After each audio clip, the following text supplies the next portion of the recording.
श्री राम चौहान जी, श्री प्रदीप शुक्ला जी, श्री श्रवण कुमार निषाद जी, विभाग के सचिव एवं महानिदेशक श्री सुहास एलवाई जी, भारतीय जनता पार्टी के क्षेत्रीय अध्यक्ष श्री विनोद राय जी, जिलाध्यक्ष जनार्दन तिवारी जी, महानगर अध्यक्ष श्री रमेश प्रताप गुप्त जी, पूर्व महानगर अध्यक्ष श्री राजेश गुप्ता जी, और आज के इस कार्यक्रम में सभी 75 जनपदों से में आयोजित प्रांतीय रक्षक दल से जुड़े हुए आज के इस कार्यक्रम में उपस्थित सभी हमारे प्रांतीय रक्षक दल के स्वयंसेवकगण, विभागीय अधिकारीगण और उपस्थित बहनों और भाइयों, मैं सबसे पहले उत्तर प्रदेश में कानून का राज स्थापित करवाने में पुलिस और प्रशासन के साथ एक सहयोग की भूमिका के साथ सदैव समर्पित भाव के साथ, यानी शांति हो या अन्य विपरीत परिस्थितियों में भी ऐसे सभी प्रांतीय रक्षक दल के स्वयंसेवकों का मैं इस कार्यक्रम के अवसर पर हृदय से अभिनंदन करता हूं। अभी मुझे अच्छा लगा कि विभागीय स्तर पर आप लोगों को एक हाई राइज बिल्डिंग बैरक के रूप में लखनऊ के सरोजनी नगर में उपलब्ध हो रही है। मैं इसके लिए विभाग को हृदय से बधाई देता हूं।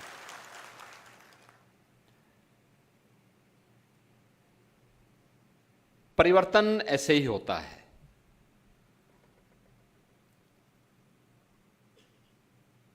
अच्छी सरकारें आती हैं तो सबके अच्छे दिन भी लाती है। पहले पुलिस के अधिकारियों और जवानों के लिए भी अच्छी बैरक की सुविधा नहीं हुआ करती थी, और अगर आप आज के दिन पर देखेंगे तो प्रदेश के अंदर 56 जनपद ऐसे हैं जिन जनपदों में उस जनपद की सबसे ऊंची बिल्डिंग अगर किसी की होगी तो पुलिस कार्मिकों के बैरक की होगी।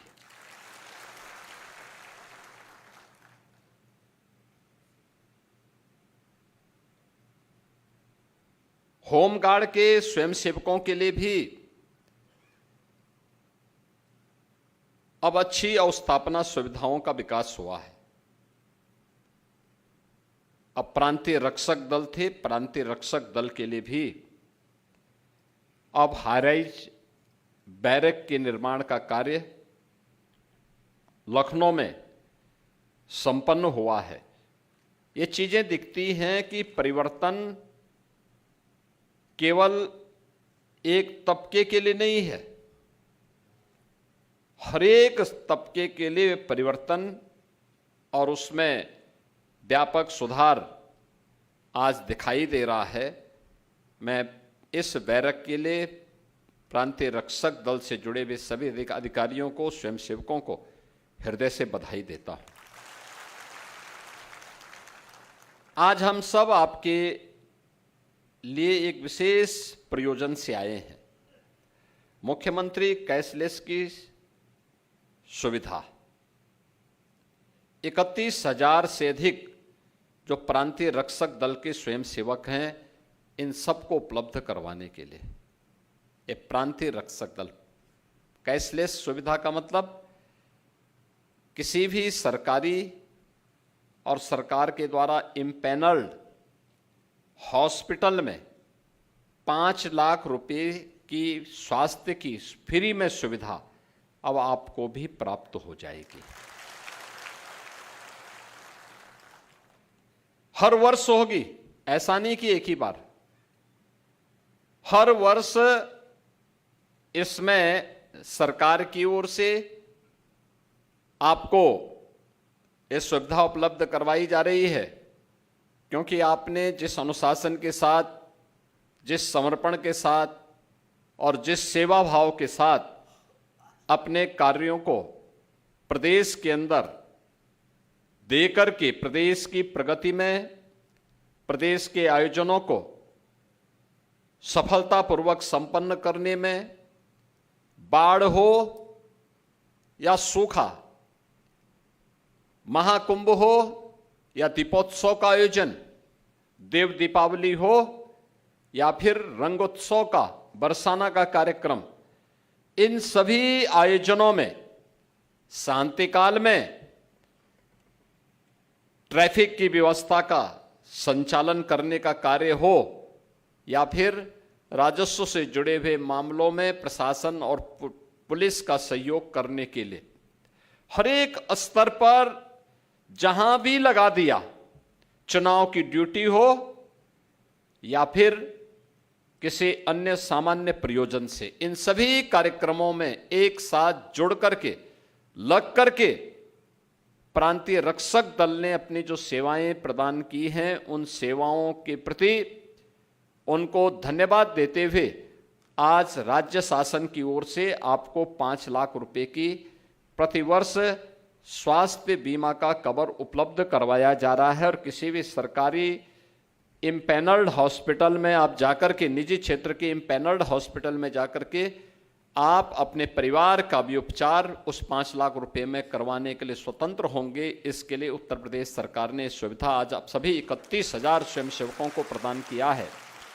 मैं 31,000 उन सभी परिवारों को, यानी अगर आप उनकी संख्या को देखेंगे, परिवार में अगर किसी एक परिवार में 5 सदस्य भी होंगे तो 5 सदस्यों को भी लेके जाएंगे तो लगभग ये 1,55,000-56,000 से ऊपर की संख्या बनती है। इतने लोगों को सीधे सीधे ये लाभ आज उपलब्ध करवाया जा रहा है। मैं सबसे पहले इसकी बधाई आपको और आपके परिवार के सदस्यों को देता हूं। दूसरा, पीआरडी के जवानों के लिए, स्वयंसेवकों के लिए जो उनका मानदेय हुआ करता था, यानी जो ड्यूटी भत्ता होता था, याद करिए 2019 तक मात्र 250 रुपये आपको मिलता था। कितना मिलता था? 250 मिलता था ना? मैं सच बोल रहा हूं ना? 19 में मैंने ही उस समय इसको बढ़ा करके 375 किया था। फिर 22 में इसको बढ़ा करके 395 किया था ना? याद है ना? और फिर 25 में इसको बढ़ा करके 395 से बढ़ा करके 500 रुपया किया था ना? ये प्रतिदिन का भत्ता है आपका। और अब हम इसको 600 रुपया करने जा रहे हैं।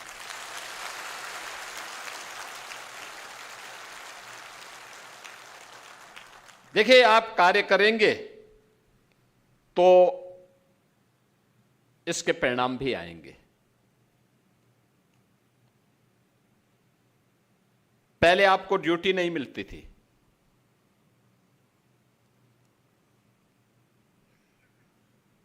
आज पीआरडी के जवान कम पड़ जाते हैं ड्यूटी के लिए। लोग हमारे सामने भी प्रस्ताव रखते थे, कहते साहब इनका कोई काम है नहीं। हम कहते थे वे काम तो लेना पड़ता है, कोई कार्य नहीं है, आप उन्हें ट्रैफिक की व्यवस्था में लगाइए,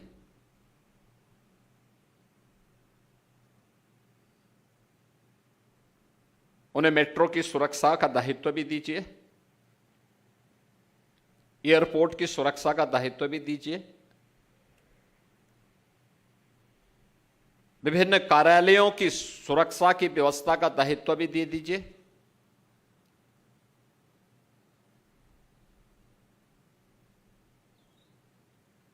पैमाइश करने के लिए या औद्योगिक संस्थानों की व्यवस्था के लिए वहां पे सुरक्षा का दायित्व या अन्य व्यवस्थाओं के संचालन में योगदान देने के लिए हमारा प्रांतीय रक्षक दल का स्वयंसेवक पूरी ईमानदारी और प्रतिबद्धता के साथ कार्य करेगा। उसकी ट्रेनिंग हो, समयबद्ध तरीके से हम उसको आगे बढ़ाएं। पेट से कोई सीख के नहीं आता है, उसको ट्रेनिंग देनी पड़ेगी। वो सीखेगा तो अच्छा कार्य करेगा, परिणाम देगा। आज जो प्रगति प्रदेश के अंदर हुई है, यह प्रगति सामूहिक प्रयास का परिणाम है। और ठीक है, पहले की सरकारों के एजेंडे में डेवलपमेंट नहीं था। उनका विकास केवल सफाई सिंडिकेट का विकास तक सीमित रह गया था। उनका स्वयं का विकास हो, बाकी जाए प्रदेश भाड़ में, इसलिए दंगा करवाते थे, गुंडागिर्दी करवाते थे, लूटपाट करवाते थे, खजाने को लूटपाट करवाते थे।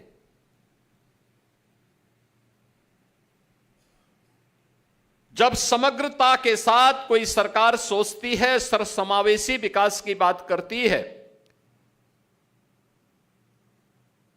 तो इसमें हमने गांव की बात की, गरीब की बात की, नौजवान की बात की, महिलाओं की बात की, तो हमने जवान की बात भी की।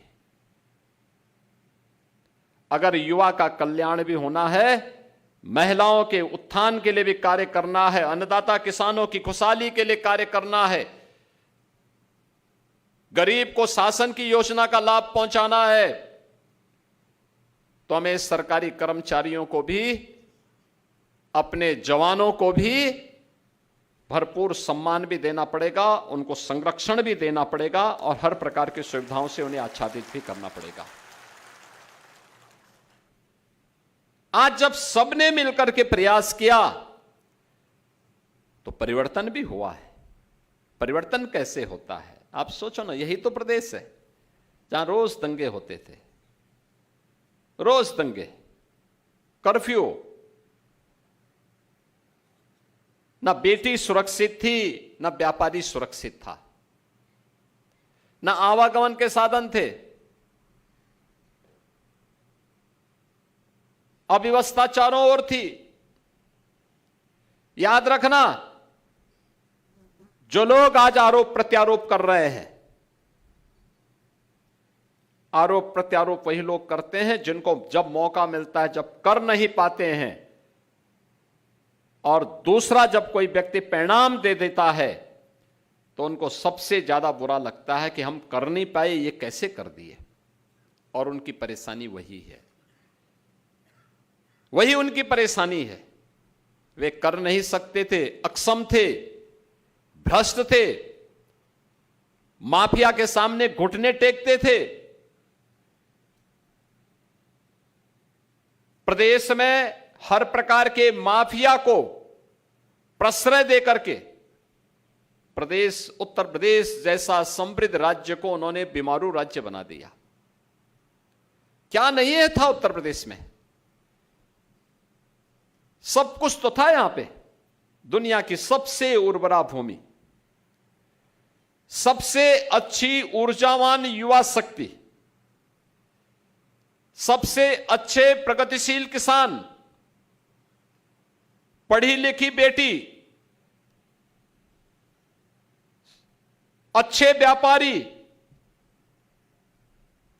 लेकिन तब भी उत्तर प्रदेश बीमारू राज्य हो गया था। तो जो प्रदेश को बीमार बनवा दिए हों अपने कृत्यों से, वे यहां के नागरिकों की बीमारी का उपचार क्या कर पाते? नौजवान के सामने पहचान का संकट, गरीब भूखमरी से मरने के लिए मजबूर था, किसान आत्महत्या करने के लिए मजबूर था, बेटी की सुरक्षा में कोई माफिया सेंध लगा देता था, हर दूसरे दिन एक दंगा होता था, बिजली नदारद, सड़कें गायब। यही तो थी प्रदेश की पहचान। अब तो सड़क भी अच्छी है, बिजली भी आती है, माफिया गायब है, दंगे गायब हैं, दंगाई और माफिया हमेशा के लिए रसातल की तरफ गायब हो गए हैं, समाप्त।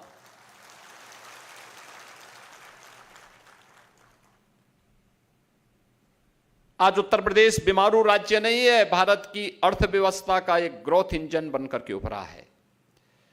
हमने 9 वर्ष में उत्तर प्रदेश की अर्थव्यवस्था को 3 गुना किया है। कुल 12 लाख करोड़ रुपए उत्तर प्रदेश की अर्थव्यवस्था की थी, आज वह है 36 लाख करोड़ रुपए की। 43,000 थी यहां प्रति व्यक्ति आय, आज वह 1,20,000, आज 1,20,000 है। यहां का जो सालाना बजट था वह 3 लाख करोड़ का था, आज हम वह 9,70,000 पहुंच गया है। यह है प्रोग्रेस, यह है प्रगति के मानक। ये लुटवाते थे, लूटते थे, प्रदेश का पैसा विदेशों में जमा करवाते थे, अपने बाल बच्चों के लिए, आने वाली कई पीढ़ियों के लिए इतना पैसा इन्होंने संचित करके रखा हुआ है, इनको लगता है कोई खतरा आएगा ये भाग जाएंगे। लेकिन जिन लोगों ने दुबई में पैसा छुपाया था, आपने देखा होगा अभी अमेरिका ईरान के युद्ध में, और ठीक मिसाइल वहीं गिर रही थी, चिल्ला रहे थे सब, यानी मौतें दुबई में हो रही थी, मिसाइल वहां गिर रही थी, और चिल्लाहट इन नेताओं के घर में हो रही थी कि जैसे, क्योंकि उनका सब अवैध कमाई का पैसा जा रहा था, और मिसाइल उनके अवैध कमाई पे भी गिर रही थी। और ये ऐसे ही लूट करने वालों पर ऐसे ही होता है। बहनों और भाइयों, आज मैं आप सबसे यही कहूंगा, मैंने आपको बताया ना कि 250 रुपये से, आप सोचो 1948 से 2018 तक, यानी 75 वर्ष तक आपकी जो प्रोग्रेस थी वो 75 वर्ष में मात्र 250 रुपये तक पहुंची थी, और मात्र 9 वर्ष में, यानी 8 वर्ष में आपकी प्रोग्रेस पहुंची है 100, यानी 100% से ज्यादा पहुंच गई। आज ये 600 रुपये तक पहुंच गई है। 250 से 600 रुपया वह अलग है, और 5 लाख रुपए का कैशलेस की सुविधा भी आपको अलग से मिल गई है। इतनी सुविधाओं पे आच्छादित होना, इसके लिए और मेहनत से काम करने की आवश्यकता है, और परिश्रम किए जाने की आवश्यकता है, और भी अच्छे ढंग से, सम्मानजनक ढंग से अपने इस प्रांतीय रक्षक दल को और सुसज्जित करने के लिए, इसकी ट्रेनिंग को और पुख्ता बनाए रखने के लिए, जो रिक्त पद हैं उनको और समय पे भरने की तैयारी करने के लिए ट्रेनिंग समय समय पर हो, और जहां ड्यूटी पे लगा दिया जाए, शासन के जो ऑर्डर हैं पूरी ईमानदारी और प्रतिबद्धता के साथ उसका पालन करना है। यही जीवन का ध्येय होना चाहिए, क्योंकि हम सब भारतवासियों का एक ही ध्येय होना चाहिए, और ध्येय होना चाहिए कि देश प्रथम। मेरे देश की सुरक्षा में कोई सेंध न लगाने पाए, हमारे राष्ट्र को कोई क्षति न पहुंचाने पाए, भारत की एकता और अखंडता को कोई खंडित न करने पाए, भारत की सुरक्षा में कोई सेंध न लगाने का दुस्साहस कर सके। बांटने वाले जो लोग हैं, कोई जाति के नाम पर, कोई क्षेत्र के नाम पे, कोई भाषा के नाम पर, कोई किसी अन्य बात के आधार पर बांटने का जो कुत्सित प्रयास करेंगे, इन लोगों से सतर्क और सावधान रहने की आवश्यकता है। जो कमांडर की ओर से ऑर्डर प्राप्त हो, आप जिसके अधीन भी काम करते हो, वहां के ज्वाइंट मजिस्ट्रेट होंगे, वहां पुलिस होगी, वहां पर प्रशासन से जुड़ा हुआ कोई सीनियर अधिकारी होगा जो दायित्व देता है, पूरी ईमानदारी और प्रतिबद्धता के साथ जब आप कार्य करेंगे तो आपको इसी प्रकार से प्रगति होती हुई दिखाई देगी। ऐसे ही आपकी प्रोग्रेस निरंतर आगे बढ़ेगी। इस विश्वास के साथ आज के इस अवसर पर मैं प्रदेश भर के उन सभी 31,000 स्वयंसेवकों को, जिन्हें आज भत्ता बढ़ोतरी का लाभ भी, 5 लाख रुपए की कैशलेस की स्वास्थ्य सुविधा का लाभ भी प्राप्त हो रहा है और लखनऊ में बैरक की सुविधा का लाभ भी प्राप्त